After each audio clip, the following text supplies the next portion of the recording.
She poisoned an entire family on their wedding day. Over 17 people were unalived.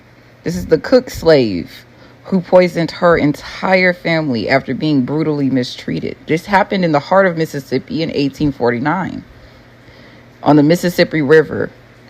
And this Riverdale mansion held 17 members of Warren County's most prominent families, and they succumbed to a slow and agonizing death. This is Black AF History, the unwhitewashed story of America.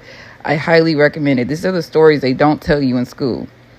Their faces contorted in expressions that doctors could never explain. They were found with their eyes still open, liquid oozing from their mouth from the herbs that the slave had picked and meticulously added to the dishes that she prepared for the wedding day.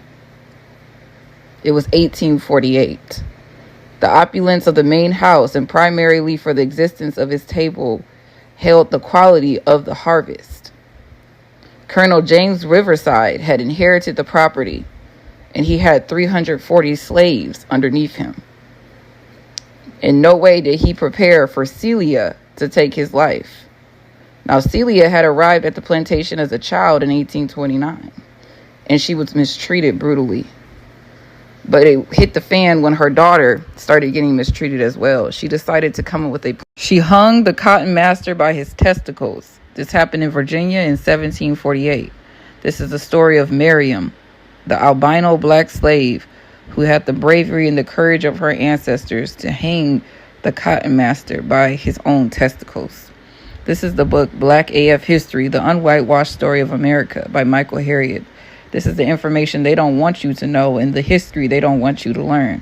I would grab it here on the TikTok shop while it's still in stock. I'll put the orange shopping cart there. In Virginia, Miriam, the albino slave, decided she would bleed no more. She would weep no more.